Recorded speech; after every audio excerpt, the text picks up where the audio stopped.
Em uma noite chuvosa de setembro de 2025, a polícia da Nova Zelândia encerrou uma das maiores e mais longas caçadas a um fugitivo da história do país.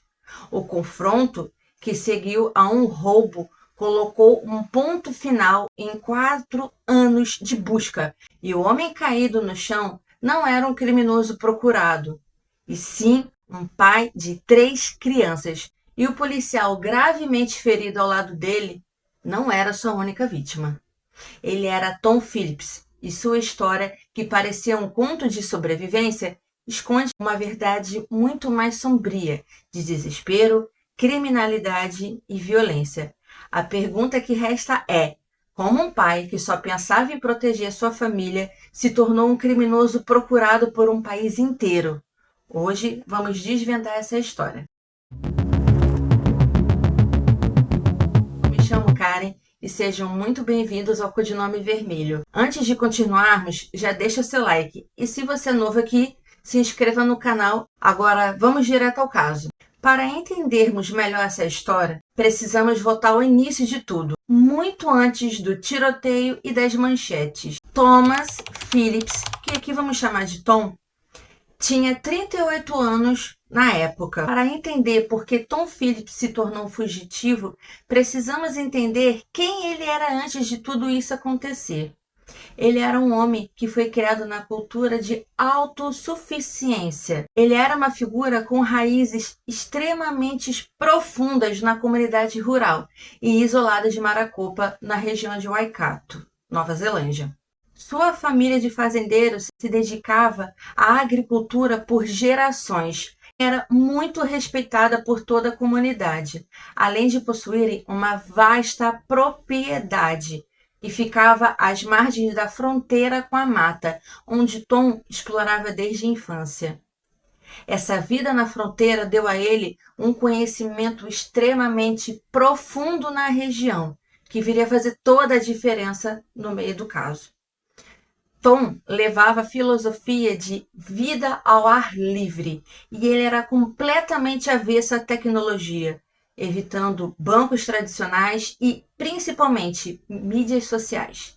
Ele era um excelente caçador e o seu principal hobby era fazer acampamentos para se conectar cada vez mais com a vida da mata, chegando a ser considerado um sobrevivente nato por pessoas mais próximas. No centro da vida de Tom estava Kate, que era descrita como uma trabalhadora rural, forte e batalhadora. Ela era mãe de Jada, de 8 anos, Maverick, de 6 e Amber, de 5, junto com seu ex-esposo, Tom. O casamento deles havia terminado há anos, mas o conflito de custódia travado no Tribunal da Família ocorre até hoje, no dia que eu estou gravando o vídeo, em segredo de justiça. Na época, Tom já havia retirado os seus filhos do sistema escolar, preferindo que ele próprio ensinasse as crianças na fazenda da família. Essa decisão seria mais tarde descrita como uma tática de isolamento e controle. Ao manter as crianças longe da escola, eles as isolava da influência da sociedade e de sua própria mãe. Kate não viu o ex-marido como um pai confuso. Ela o via como um criminoso que usava os próprios filhos para um jogo de vingança pessoal, apenas para machucá-la indiretamente. Essa disputa atingiu um pico quando Phillips não tinha a custódia total, porém o sistema falhou em reconhecer esse estilo de vida extremista que ele levava e não tendo retirado as crianças de sua posse. Agora eu vou explicar para vocês a cronologia dessa escalada criminal dele.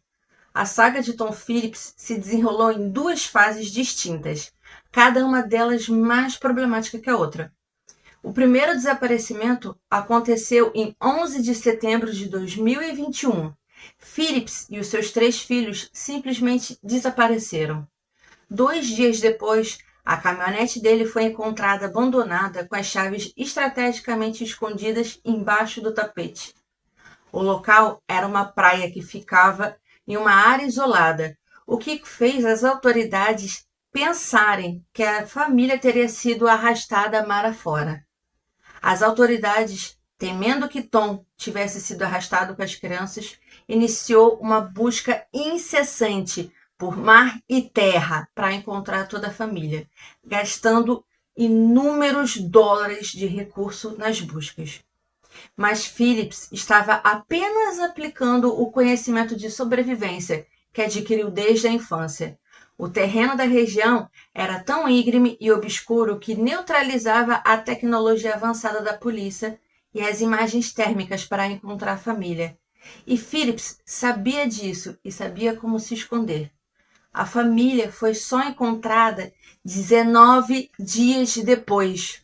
E, para a surpresa de todos, a família simplesmente apareceu sã e salva na fazenda da família. Ele alegou que estava apenas acampando para limpar a cabeça, mas a polícia não acreditou. Como resultado, Phillips foi acusado de desperdiçar recursos da polícia e foi intimado a uma audiência em janeiro de 2022. A acusação foi o ponto de virada crucial. O que era uma fuga de um pai desorientado se tornou um ato criminal. A segunda e definitiva fuga aconteceu em 9 de dezembro de 2021, pouco antes da data de sua audiência. Dessa vez, ele não deixou nenhum rastro e a polícia no início não começou nenhuma busca, por acreditar que ele teria mais uma vez dado um tempo e logo depois retornaria. Mesmo Kate, a mãe das crianças, alegando que eles haviam desaparecido há dias. A polícia só colocou ele como fugitivo depois que Tom não compareceu na audiência. Tom Phillips e os seus 3 filhos ficaram longe do radar da polícia por mais de 1 ano e meio. Somente depois desse período que ele foi visto e suspeito de assaltar um banco em maio de 2023, acompanhado de um de seus filhos, e até de atirar em um pedestre durante a fuga. Em novembro de 2023, ele também tentou roubar uma pequena mercearia. Sua crescente ousadia, forçada pela necessidade, era o ponto fraco que expôs toda a grande teia que ele estava criando. Em junho de 2024, a polícia ofereceu uma recompensa inédita no país, cerca de 80 mil dólares da moeda local, convertendo para o real seria mais ou menos 267 mil reais.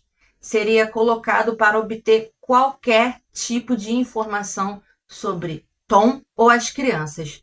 O último avistamento deles antes da tragédia aconteceu em agosto de 2025, em imagens de câmera de segurança, onde é possível ver Tom e um dos filhos roubando uma loja local.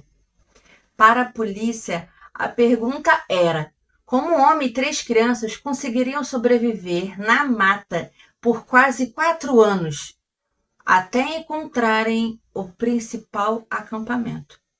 As fotos da polícia fornecem uma ideia de como eram as condições de vida precárias que as crianças foram forçadas a suportar.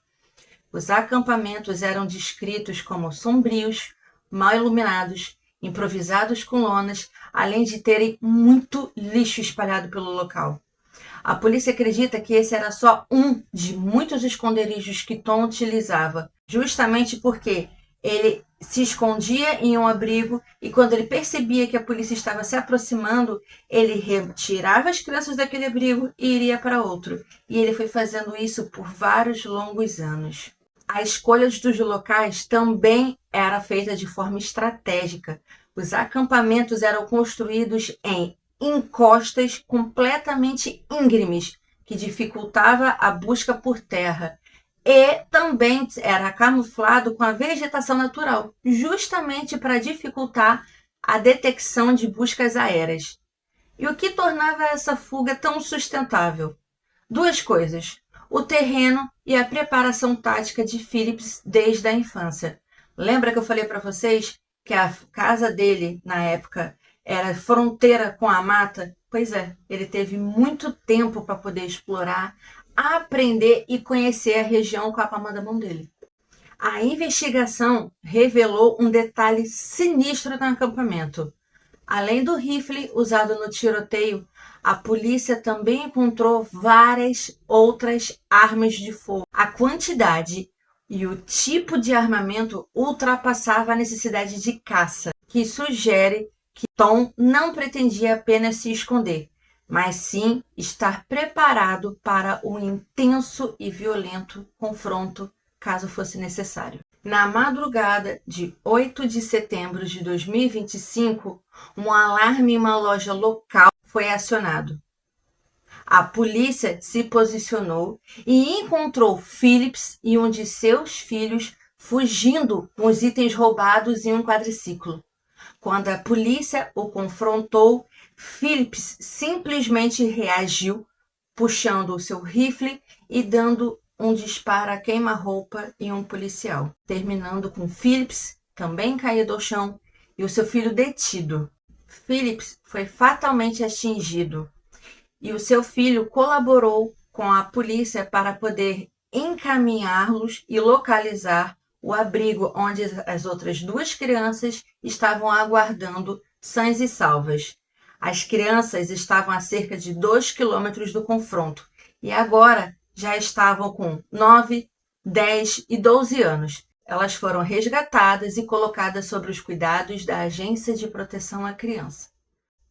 O caso agora está com o Tribunal da Família e a luta pela reintegração das crianças à sociedade será longa e complexa.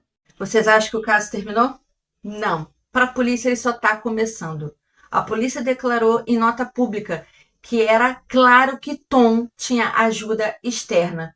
O sucesso da fuga de quase 4 anos é a prova de que ele tinha uma rede de apoio, tanto de suprimento, tanto de locomoção ou às vezes até mesmo abrigo. A investigação criminal agora se concentra em desmantelar e acusar formalmente os cúmplices que forneceram suprimentos, informações e proteção a um fugitivo. A história de Tom Phillips é uma tragédia de múltiplas camadas e um alerta brutal sobre as falhas sistêmicas. O caso não é apenas de um pai fugitivo ou que queria proteger sua família, mas sobre a complexa teia de leis, desafios pessoais e um desfecho que, embora tenha encerrado a busca, abriu um novo e doloroso capítulo para a família e para as crianças principalmente. O governo da Nova Zelândia já prometeu um inquérito para analisar as falhas que permitiram que Tom Phillips mantivesse acesso às crianças após o primeiro desaparecimento, incluindo a suposta ajuda externa durante essa fuga. O que vocês acharam desse caso? Vocês acreditam que o sistema familiar falhou tragicamente ao não identificar o alto risco das crianças junto ao Tom? Vocês acreditam que essa história poderia ter sido diferente se de fato ele tivesse perdido a tutela das crianças? Outra dúvida que fica, vocês também acreditam que ele recebeu ajuda? E se sim, de quem? Essas perguntas permanecem abertas e esperamos que elas sejam respondidas em breve. Obrigado por vocês terem assistido até aqui e a gente se vê até o próximo caso. Tchau, tchau!